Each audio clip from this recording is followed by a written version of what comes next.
হেই everyone, আমি স্টোরা প্রথমবারের মতো স্বাগতম জানাচ্ছি আমার চ্যানেলে। আশা করি আপনারা সবাই ভালো আছেন। আজকে আমরা এক্সপ্লেন করতে যাচ্ছি জুজুৎসু কাইসেন।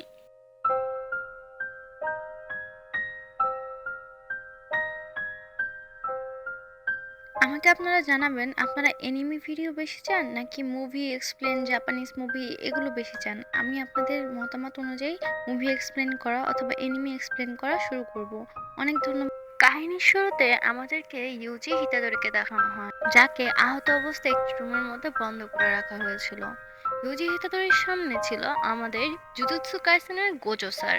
জুজুৎসু কাইসেন একটি সংস্থার নাম, অথবা বলা যেতে পারে একটি স্কুলের নাম। ইউজিকে যেখানে রাখা হয়েছিল সম্পূর্ণ ঘরটিই ছিল মন্ত্র দিয়ে ঢাকা।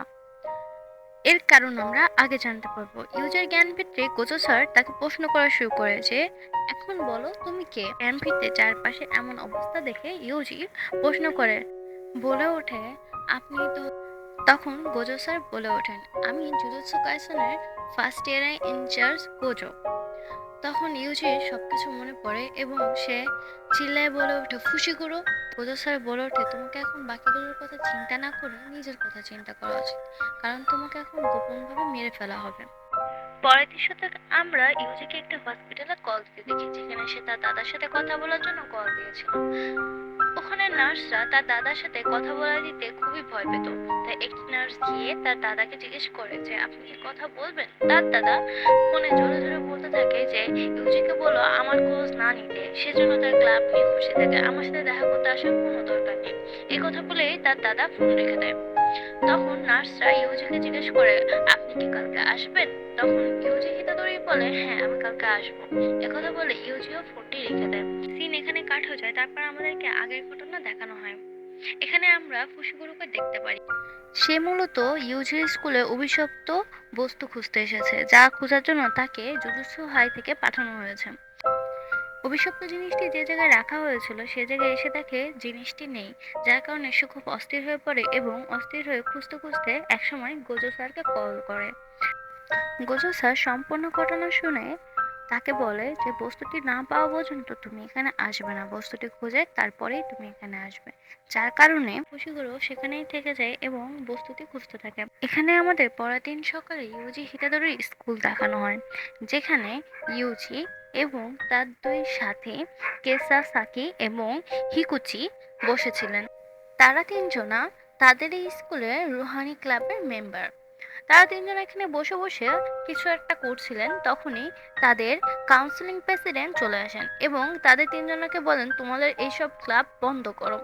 তাদের তিনজনা বলে যে, কেন আমরা এটা বন্ধ করব কেন। তখন স্যার তাদেরকে বলেন যে, এই ক্লাবে রাখার কোনো মানে হয় না, যেখানে কোনো কাজ হয় না এবং আকাজই বেশি হয়।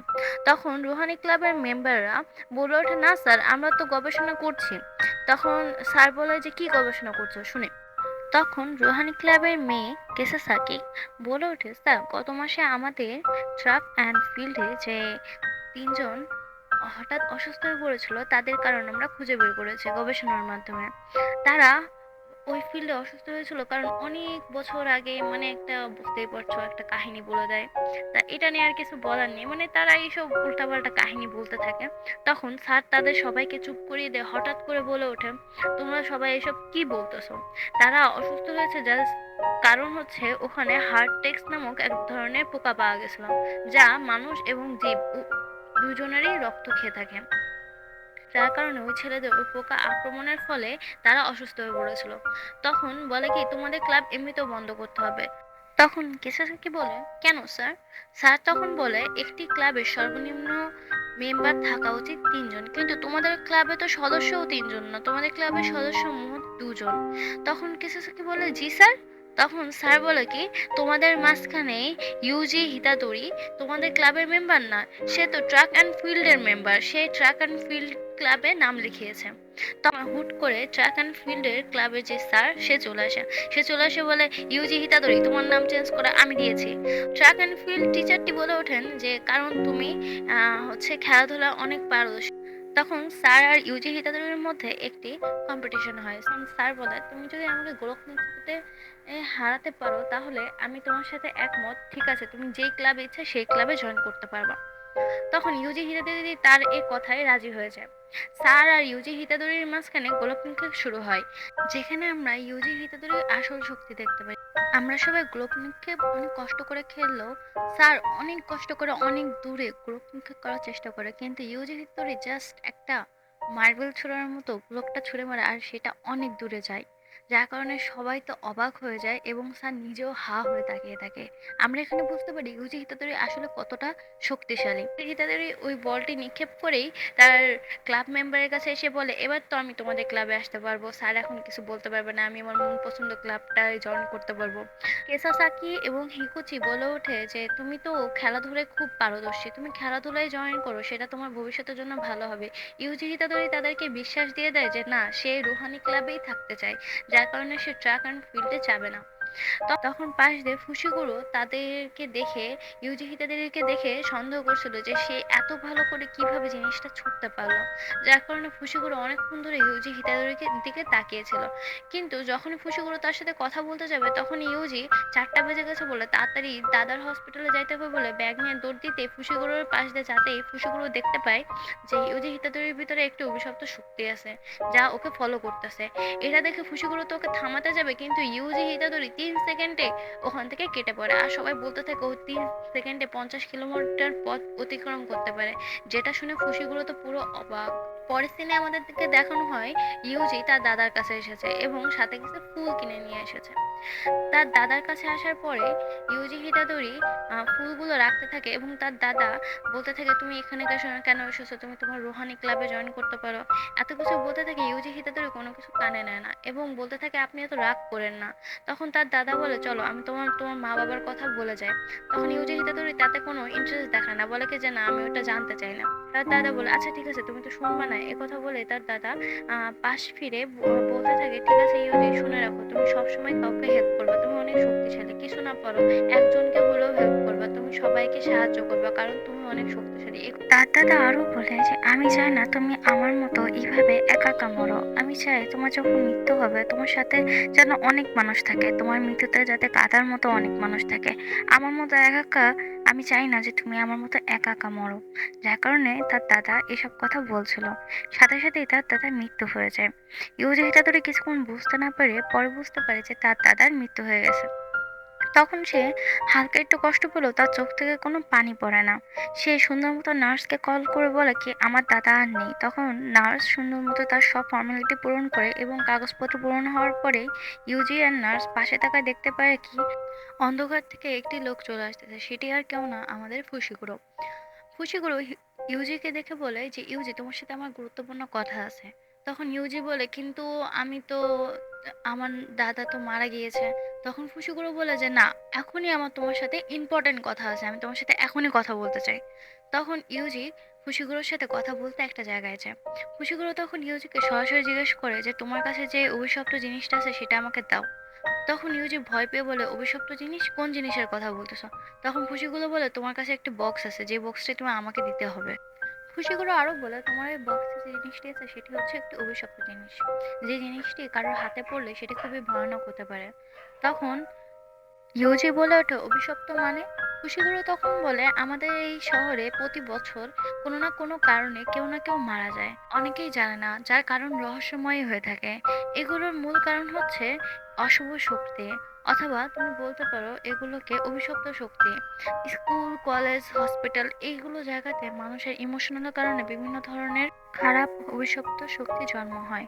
এই অভিশপ্ত শক্তিগুলো জন্ম নেয় মানুষের খারাপ ইমোশন থেকে, ধরো কান্না দুঃখ রাগ, এগুলো থেকে এই অভিশপ্ত শক্তিগুলো জন্ম হয়। এই অভিশপ্ত শক্তি পরে অনেক ক্ষমতা গ্রহণ করে মানুষের উপর আক্রমণ করে। প্রতি বছর এই কারণে প্রায় 10,000 মানুষ মারা যায়।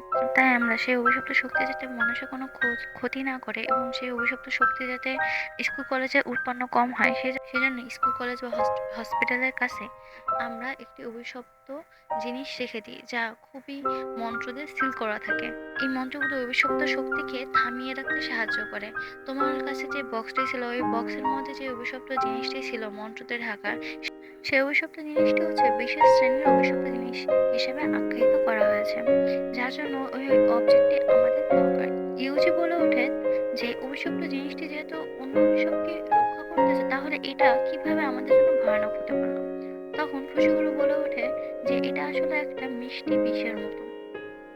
এটা অভিশাপ তো ঠিক আছে, এটা অন্য অভিশাপকে রক্ষা করে ঠিক আছে, কিন্তু এটা যে সিল করা থাকে ওই সিলের যে মন্ত্রটি দিন দিন এটি দুর্বল হয়ে যায়, আর এটি সিলের মন্ত্রটি যখন দুর্বল হয়ে যায় তখন ওই অভিশপ্ত জিনিসটির আকর্ষণে বাকি অভিশপ্ত জিনিসগুলো চলে আসে এবং সেগুলো যদি তাদের হাতে পড়ে যায় তাহলে আরো ভয়ানক হয়ে খুবই খারাপভাবে মানুষের উপর আক্রমণ করতে পারে। তাই তোমার কাছে যে অভিশপ্ত জিনিসটি আছে তা আমার দরকার। তখন ইউজি বলে ওঠে যে আমি তো তোমাকে বলছি ওই অভিশপ্ত জিনিসটি আমার কাছে এখন আর নেই, আমি ওটা আমার সিনিয়রদের কাছে হ্যান্ড ওভার করে দিছি। তখন বলে কি কি সিনিয়রদের কাছে হ্যান্ড ওভার করে দিছো? তখন ইউজি বলে ও হ্যাঁ, ওরা তো আজকে মনে হয় রাতের বেলা ওটা খুলবে। ওই কি ওটা আজকে রাতের বেলা সিল খুলবে? বলে কি হ্যাঁ। তখন সে বলে ওঠে তারা কোথায় সিল খুলবে?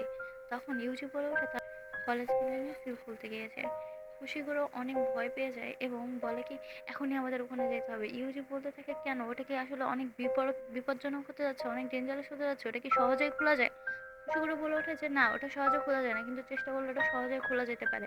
খুশিগুলো ওখান থেকে দ্রুত রওনা দেয় আর ইউজিও তার পেস নেয়। খুশিগুলো তাকে মানা করা সত্ত্বেও ইউজি তার পেছে পেছে আসে।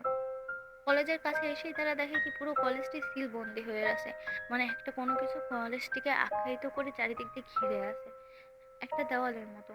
তখন ফুশিগুলো বুঝতে পারে বলে ইউজিকে এখানেই থাকতে বলে ফুশিগুলো ভিতরে চলে যায়। কিন্তু ইউজি বাইরে দাঁড়ায় দাঁড়ায় ভাবতে থাকে আমি কি এখানে যাওয়া উচিত না, আমি কি ভয় পাচ্ছি, কিসের ভয় পাচ্ছি, আমি কি মৃত্যুর ভয় পাচ্ছি?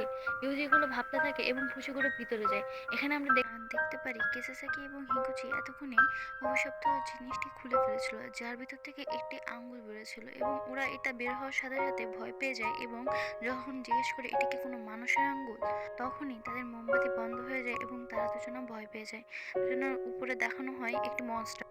এটি আগের ঘটনা ছিল, এখন সিন বর্তমানে আসলে আমরা কেসাসাকি একটি জায়গায় লুকিয়ে আছে এবং সে খুব ভয় আছে আর তার পিছনেই একটি বড় মনস্টার হেঁটে যাচ্ছে। কেসাসাকির সামনের দিকে তাকিয়ে দেখে হিকোচির মাথার উপর একটি মনস্টার আক্রমণ করে বসে আছে। কেসাসাকি খুবই ভয় পেয়ে যায় এবং কথা বলতে চায়। তখনই পিছন থেকে সেই বড় মনস্টারটি কেসাসাকিকে ধরে ফেলে। এখানে কিসাসাকির পকেটে সেই অভিশপ্ত আঙ্গুলটি ছিল এবং সেই অভিশপ্ত আঙ্গুলটির মন্ত্র দেওয়া ছিল তার পকেটেই ছিল। কিসাসাকি মনস্টার ধরে ফেলার পরে সাথে সাথে ফুশিগুলো ওখান থেকে আসে এবং জাদুতে ডিমন ডগ উৎপন্ন করে। এই ডিমন ডগগুলো ফুশিগুলোর কথা শুনে এবং ডগগুলো সাথে সাথে মনস্টারের উপর আক্রমণ করে, কিন্তু মনস্টারের সাথে পেরে ওঠে না। ফুশিগুলো নিজেও মনস্টারের সাথে লড়াই করতে থাকে কিন্তু তার সাথে পেরে ওঠে না। এমনই সময় ফুশিগুলো যখন অসুস্থ হয়ে পড়েছিল তখন ওই মনস্টারটি কেসাসাকিকে খেয়ে ফেলতে যায় অভিশপ্ত আঙ্গুলটির সাথে, কারণ তারা অভিশপ্ত আঙ্গুলটি খেতেই এসেছিল। তখনই পাশ থেকে কাঁচ ভেঙে ইউজি চলে আসে। ইউজি এসে কেসাসাকিকে বাঁচিয়ে ফেলে এবং কেসাসাকির পকেট থেকে সেই আঙ্গুলটি ইউজির হাতে চলে আসে।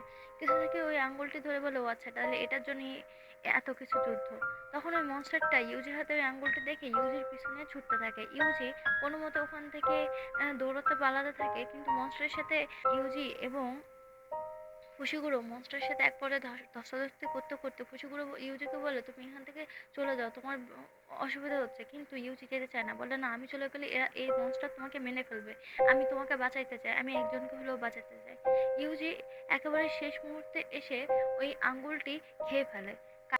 ইউজি যখন ওই আঙ্গুলটি খেয়ে ফেলে, বোন বিশ্বাস কর আমার জাস্ট মনে হয়েছিল ভাই একটা মানুষের আঙ্গুল কিভাবে খেয়ে ফেললি ভাই, কিভাবে, তাও আবার যে মানুষটার আঙ্গুল অভিশপ্ত, মানে কিভাবে।